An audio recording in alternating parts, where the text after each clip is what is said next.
امروز میخوام 10 تا روش بهتون بگم که چطور از هنرتون کسب درآمد داشته باشین.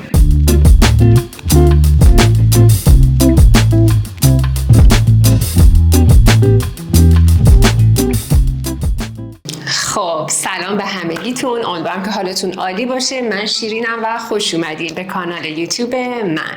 امروز میخوام 10 تا نکته بهتون بگم که از طریق این 10 تا راه میتونین تو زمینه هنری به کسب درآمد برسین. البته که راه کلی هست برای رسیدن به در واقع درآمد. این 10 تا راه حالا چیزایی که من به ذهنم رسید یا حالا توشون به نوعی تجربه دارم گفتم با شما به اشتراک بذارم. ویدیو رو قسمت بندی میکنم که هر جا دوست نداشتین رد بکنیم بریم بخش بعدی، به خاطر اینکه برای دوستان مبتدی و کسایی که اول راه هستن لازمه که من یه خورده بیشتر توضیح بدم و تجربیاتمو به اشتراک بذارم. برای همین هر جا که حوصلتون نکشید رد کنیم بریم سراغ اون 10 تا موردی که میخوام بهتون بگم. نکته اول فروش آثار هنریتونه. خب این متداول ترین در واقع سبک درآمدزایی از هنر هستش که شما فروش آثار هنریتون رو از طریق مختلف میتونین در واقع انجام بدین. از وبسایت شخصی خودتون، وبسایت هایی که این کار رو انجام میدن و آثار هنری رو به فروش میرسونن، شما میتونین در واقع آثارتون رو ارائه بدین. نمایشگاه ها و گالری ها میتونین برین پورتفولیوی کارتون رو در واقع ارائه بدین، بگین که در واقع کاراتون چه سبک و سیاقی هست، چه تجربیاتی داشتین، سبکتون چیه، چرا میخواین کارتون رو در واقع ارائه بدین و به فروش برسونین و از طریق گالری ها و نمایشگاه ها کارتون رو عرضه کنین و به فروش برسونین. آرت شاپ ها، شهر کتاب ها و مغازه هایی که در واقع آثار هنری رو به فروش میرسونن. اینستاگرام خیلی بستر خوبی هستش برای فروش آثار هنریتون. کلا تو بستر آنلاین الان خیلی خرید و فروش خدا رو شکر باب شده و زیاد شده و خیلی پلتفرم ها هستن که شما میتونین با سرچ کردن پیدا بکنین اون قسمتی رو که میتونین حالا کار خودتون رو بهش ارائه بدین و از این طریق آثارتون رو بفروشین. گزینه دوم تدریس هنر هستش. اگر شما فکر میکنین که آموزگار خوبی هستین و میتونین خوب در واقع دانشتون رو به دیگران منتقل کنین، یکی از راه‌های خوب برای در واقع درآمد از طریق هنر تدریس هنر هست که به شیوه‌های مختلف میتونین انجامش بدین، چه پکیج‌های مجازی، چه به صورت آنلاین، چه حضوری و خصوصی، برگزار کردن ورکشاپ‌ها توی فرهنگ سراها. مثلا میتونین کلاس‌های حضوری یا خصوصی برای خودتون برگزار بکنین. یوتیوب یکی از بسترهای خیلی خوبیه که میتونین توش آموزش در واقع بذارین برای دیگران و از طریق تدریس هم میتونین واقعا به کسب درآمد خوبی برسین از طریق هنر. 2 تا مورد رو باید بهش خیلی توجه داشته باشید. اولین مورد اینه که هنر فقط با به اشتراک گذاریه که به درآمد میرسه. شما بهترین نقاش عالم باشین، بهترین پورترها، رنگ روغن، بهترین تکنیک ها رو بکشین، اگه گوشه اتاق خودتون باشین تا ابد هم کار شما به فروش نمیرسه.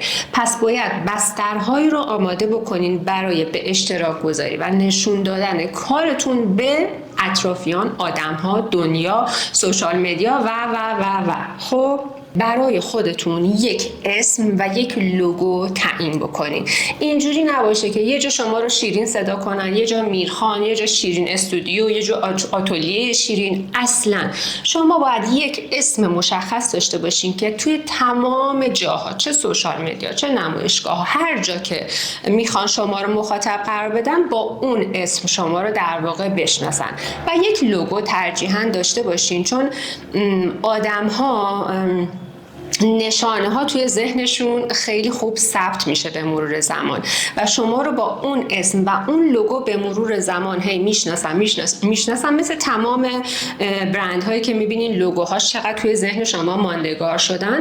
شما شروع کارتون رو با یک اسم درست و یک لوگو درست آغاز میکنین. خب کار بعدی که باید بکنین اینه که سوشال مدیای خودتون و بسترهای اینترنتی خودتون رو مهیا و آماده بکنین. یک وبسایت برای خودتون آماده بکنین، هر چند مبتدی و ساده، قرار نیست اصلا یه چیز عجیب غریب باشه. یک وبسایت برای خودتون طراحی بکنین، چون خیلیا توی اینستا نمیان فالو کنن، ریل ببینن، پست ببینن، دیسکریپشن، حالا کپشن بخونن توی اینستاگرام. خیلیا این کار رو نمیکنن. خیلی به صورت حرفه‌ای توی وبسایت میزنن، سرچ میکنن، وبسایت طرف رو میبینن، کارهاشو میبینن، تاریخچه‌شو میبینن، اینا رو نگاه میکنن، میرن بیرون. خب پس یک وبسایت ترجیحاً برای خودتون طراحی بکنین. اینستاگرام خودتون رو فعال بکنین به عنوان یک بستری که حالا توی این بازه زمانی که الان هستیم، بعدا ممکنه چیز دیگه ای بیاد. الان عموم مردم بیشتر توی اینستاگرام هستن و میتونن مخاطب شما باشن. اینستاگرام خودتون رو فعال بکنین و توش نمونه کارهاتون رو حالا بذاریم با توضیحات. خب یعنی یک کسی که وارد پیج شما میشه اینطوری نباشه که 0 پست، 0 فالوور، 0 فالوینگ، بدون توضیح، فقط یه اسم و فامیل. اصلا اسم و فامیل، توضیح کارتون، سبک کارتون، پست هاتون، تمام اینها رو درست و اصولی به نظر من بچینین که یک کسی که میاد توی پیج شما ببینه که با یک آدم حرفه‌ای داره در واقع تعامل میکنه و میبینتش. خب یوتیوبتون رو درست بکنین اگر که اهلش هستین، نمونه کارهاتون رو بذارین، از کارهایی که انجام میدین توی یوتیوبتون بذارین، چون یوتیوب هم هی روز به روز داره بیشتر گسترش پیدا میکنه و خوبه که یوتیوب هم داشته باشین. لینکدینتون رو فعال بکنین. لینکدین یه اپلیکیشنیه که خیلی بیشتر و حرفه‌ای‌تر به زمینه شغلی و کاری میپردازه و آدم‌های متخصص تری در واقع توی این اپلیکیشن هستن. لینکدینتون رو درست بکنین. حالا جاهای دیگه هم هست، چه می‌دونم فیسبوک و توییتر و تیک تاک و اینا هم هست، ولی من خودم به شخص این 3-4 تا رو خیلی اولویت قرار میدم با اسمهای یکسان. یعنی اینجوری نباشه توی یکی شیرین باشه، توی یکیش آرت فلان باشه، توی یکیش همشون یک اسم، یک مشخصات، یک عکس که یک کسی که میخواد شما رو دنبال بکنه ببینه این آدم حرفه‌ایه و همه جا اصولی داره اون قدم ها رو در واقع دنبال میکنه. این از این قسمت. یکی دیگه از شیوه ها تولید محتوا در شبکه‌های اجتماعی که این روزا میدونین که خیلی هم متداوله و واقعا نتیجه خوبی هم میتونه داشته باشه. چه توی اینستاگرام باشه که شما میتونین با تولید محتوا به مرور در واقع پیشرفت بکنین، دیده بشین و حالا تبلیغات بهتون بدن، سفارش بهتون بدن. و گزینه خوبی دیگه که توصیه خود من هست و من کمبودش رو خیلی حس میکنم، یوتیوب هستش. من منتظرم که دوستان هی بیشتر و بیشتر بیان توی یوتیوب و کارهای هنریشون رو به اشتراک بذارن، آموزش بدن، اصلا نقاشی کنن، از نقاشی کردنشون فیلم بذارن، چون یوتیوب پول میده بهتون به مرور زمان اگر که پشت کار داشته باشین. که حالا یک ویدیوی جداگانه اصلا در مورد یوتیوب من ساختم که لینکش رو براتون میذارم که چه قدم‌هایی رو براش بردارین. خیلی میتونه بستر خوبی باشه برای درآمدزاییتون اگر که واقعا اون صبر و شکیبایی رو دارین، استمرار رو تو خودتون میبینین و میتونین که محتوای خوب ارائه بدین. یوتیوب هم خیلی میتونه بستر مناسبی باشه برای کسب درآمد از راه هنر. گزینه بعدی گرفتن سفارش کار هنری یا همون نقاشی هستش. خب شما میتونین با همین ارتباطاتی که برقرار میکنین سفارش بگیرین از آدم ها، مجموعه ها، هتل ها، لابی ساختمون ها. اگه ارتباطاتتون خوب باشه خیلی جاها هستن که در واقع نقاشی های سفارشی میخوان یا حتی اشخاص به صورت مثلا خیلی شخصی پورتره مثلا سفارش میخوان بدن یا یک نقاشی برای منزلشون میخوان سفارش بدن. شما میتونید سفارش ها رو قبول بکنین و در واقع براشون اجرا بکنین و از این طریق به کسب درآمد برسید. گزینه بعدی برگزاری نمایشگاه‌های هنری هستش.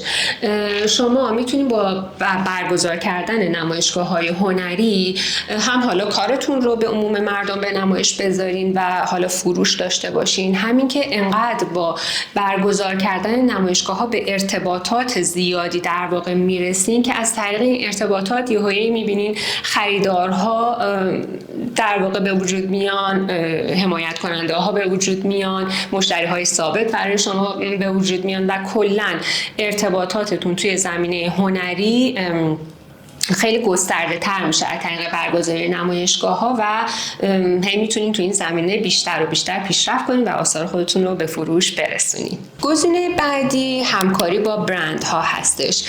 خدا رو شکر به نظر من الان به یه بازه زمانی رسیدیم که هنر توی هر شاخه‌ای داره خودش رو نشون میده و خیلی از برندها و پروژه‌های تبلیغاتی احتیاج به یک زمینه هنری دارن و هنر خیلی میتونه بهشون تصویر و شکل زیباتری بده و این شما هستین که باید هنرتون رو دستتون بگیریم بریم و اون برند رو مجاب بکنیم که کار من میتونه کار شما رو قشنگتر و زیباتر جلوه بده و حالا با همدیگه همکاری داشته باشیم. پس این هم یک گزینه خوب میتونه باشه که هنر شما بره داخل برندهای مختلف و دیده بشه و از این طریق شما هم به کسب درآمد برسی.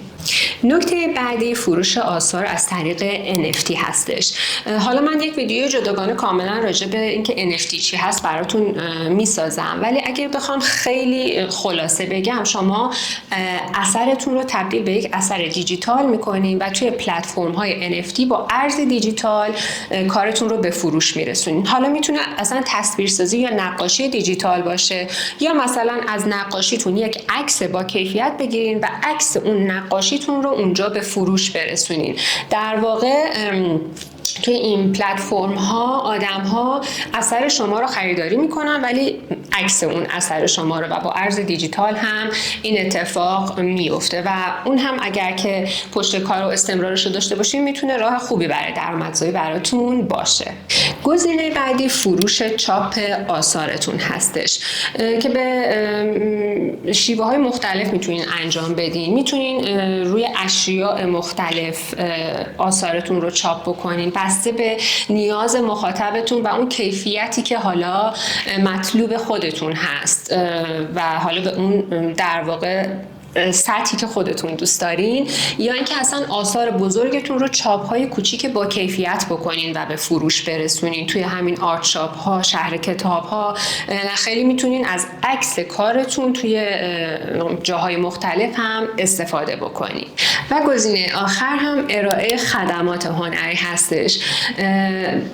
الان همین چیزهایی رو که من به شما توضیح دادم خیلی هستن که اصلا خودشون نه در توانشونه، نه حوصله‌اش رو دارن، نه پشت کارش رو دارن. شما میتونین براشون انجام بدین، براشون تولید محتوا بکنین، وبسایت بزنین، کارشون رو ارائه بدین و این قدم‌هایی رو که خیلی از افراد نمیتونن برای کار هنریشون بردارن، شما این کار رو میتونین براشون در واقع انجام بدین و از این طریق به درآمدزایی برسین. خب اینم 10 تا نکته‌ای که به ذهن من میرسید در زمینه کسب درآمد از هنر که بهتون در واقع بگم. امیدوارم واقعا یک موردش هم شده بهتون کمک بکنه و استارت کار رو بزنین و شروع بکنین. من واقعا استقبال میکنم که این دایره هنر گسترده و گسترده تر بشه و جامعه هنری ما فارسی زبونا بیشتر و بیشتر پیشرفت بکنه. امیدوارم اگر که ناامید یه گوشه نشستین میگین من که حالا شروع نمی‌کنم، پول نمیشه برم اون کاری که دوست ندارم رو بکنم فقط به خاطر پولش، این رو هم گوشه ذهنتون داشته باشین که اینطوری نیست که اصلاً به درآمد نرسین و اگر واقعا عاشق این کار هستین حتما استارتش رو بزنین. خیلی ممنون که ویدیو رو تماشا کردین. ممنون میشم اگه براتون مفید بود حتما برای دوستاتون بفرستین، ویدیو رو لایک کنین و کانال منو سابسکرایب کنین. مراقب خودتونم خیلی باشین.